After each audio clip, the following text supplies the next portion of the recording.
Okay, so with this this example for 10.3 to find a non-pooled t-test, okay,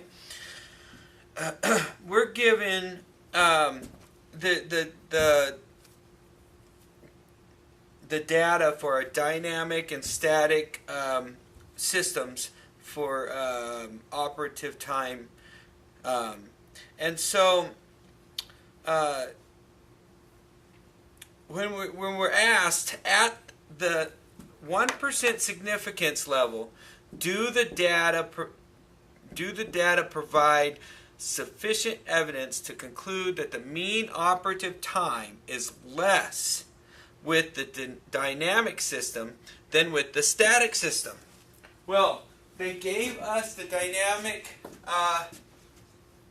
stats, which is the x bar, or the average, the S sub 1, which is standard deviation of the sample, the N sub 1, which is the number of data, the X bar sub 2, which is the static mean, so the mean within the static, the standard deviation among the mean of the static, and the number of data in the static.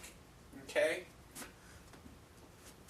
When they asked us that question at the 1% significance level, that tells us that at 1% significance level, that implies that we either have this alpha as 1%, right? Or 1%, which means we change it to the 0.01. Alpha is equal to 0.01, which then implies that the z-value is plus or minus 2.33. Now, when we look at the hypothesis and the null hypothesis, we look at the null as saying, okay, the null is always equal, that both mu's are equal within a relative state. But what they really want us to conclude is that the mean operative time is less with the dynamic system than with the static system. And so therefore this has to be less than this. So that's how we come up with the hypothesis alternative, such that mu sub 1 is less than mu sub 2. This tells us that now we're looking for a one-tail test, which tells me I do not split the alpha in half. I keep the alpha the same. It's at the 1% significance level. So now I know that it's only one tail. I'm only looking at the one tail. It's a left tail test, right? So in this case, one-tailed left tail, then what I'm looking at is the negative, not the positive z-value. So in this case, I'm looking for the z is equal to negative 2.33. Okay? So now I know which z I'm looking at. So I'm looking for the z-value to be negative 2.33. Okay? So in this case, is the z going to be less than 2.33? If so, if the z is less than negative 2.33, then we're going to be able to do what? If the z is less than negative 0.23, then it's going to be a left. What are you asking? I guess left tail. You already said it's going to be. Then that means that our alternative.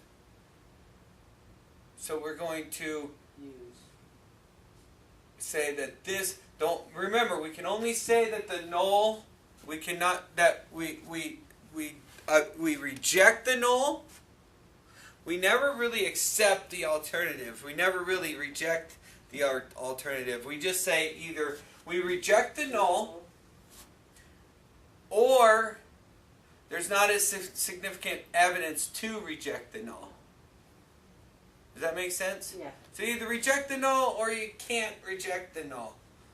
And then, and if we reject the null, then we're allowed to accept the alternative. Okay. Okay? But just because we don't reject the null doesn't mean we can accept the null. Does that make sense? It just means that we can't accept the alternative. Okay?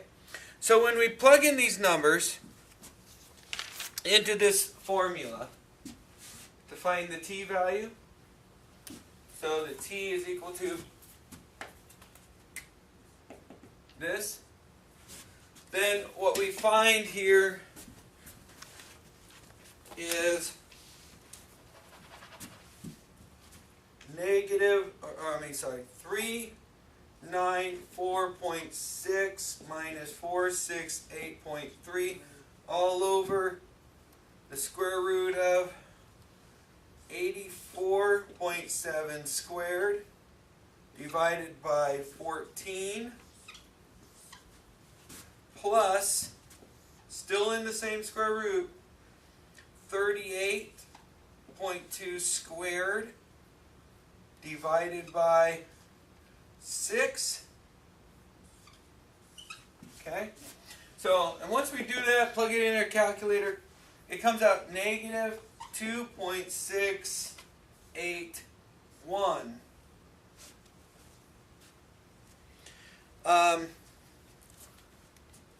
So if the value of the test falls in the rejection region, reject the null.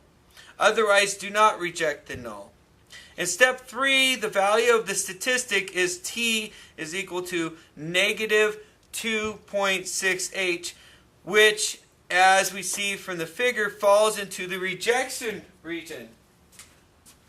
Because this is less than this z value, right? Mm-hmm.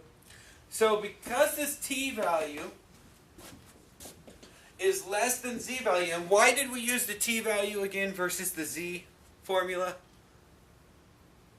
Because of 30. The less than Yeah. 30 in our data, right? Because of these. Because these are less than 30, we're using the t's. Okay? So, we'll use the t formula instead of the z formula. That's the only difference. Okay? We'll plug in our values. We find out our number. We look and say, okay, we're trying to figure out, is it less than? Is it less than? Yes, it's less than. Therefore, we reject the null. Okay? And that's, so we accept our alternative. Does that make sense? And that's what you're doing for 10.3.